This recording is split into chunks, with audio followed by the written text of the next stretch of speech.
Hello everyone, I am Dr. Diron. Today I am going to talk about one of the important and very interesting topic is Wilson disease. What do you mean by Wilson disease? Is one of the copper metabolic disorder. What do you mean by that? Usually in a healthy adult, what happens to the copper? So we take the copper through the diet. So when it reaches the small intestine, it is absorbed into the system, and in the system, when the copper is in high as an ion, it will comes to the liver, to the portal vein with the help of ATP7A protein.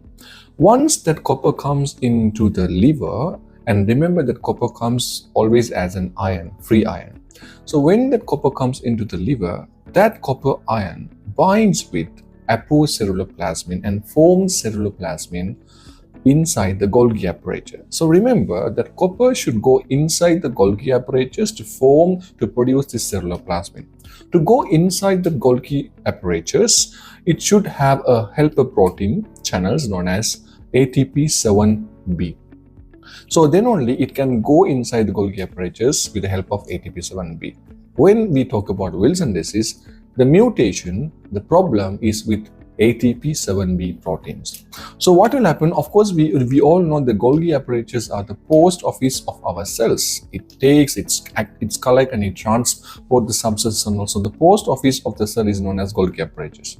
So once that is ATP7B protein is affected, the copper that cannot come inside the Golgi apparatus and that cannot form the ceruloplasmin, that will lead to increased accumulation of copper ion, a free ion. So when the copper ion, free ion is increased inside the liver, it is toxic.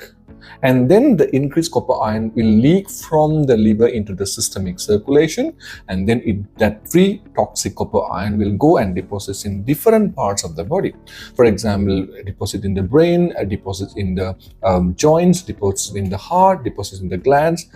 Deposition that leads to abnormalities of the organ and its function. For example, if it deposits in the brain, it will cause to dysarthria, confusions, alteredness, as well as you will see a green coloring in the eyes known as K-Fisher's ring. And if it goes and deposits in the heart, it will cause cardiomyopathies. If it goes and deposits in the joint, it causes joint problems. And when it goes and deposits in other part of the organs, it causes different organ-related, glands-related problem. So it's very important for the copper metabolism to be absorbed and excreted from our body. Copper is very important for our body when it is bind with apoceruloplasmin and forms ceruloplasmin, because this ceruloplasmin attached with nearly 6 ions of copper that important for plenty of enzymatic activity in the body. So we need copper. So a particular amount of copper is required for our body. When the copper is high in the body, it's treated through our stool. So the thing is, copper, when the problem with the ATP7B, copper, I mean free copper ion will be accumulated and that cause its toxic effect. So now how we can treat that?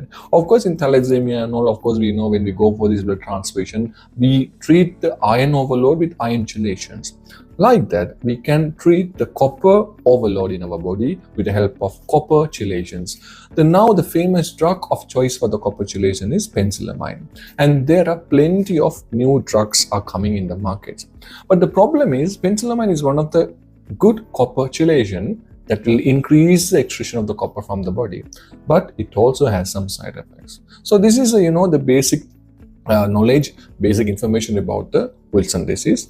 Remember, the problem with the ATP7B protein, it happens because of the mutation, and also this Wilson disease is autosomal recessive. We'll see you in next video. Thank you.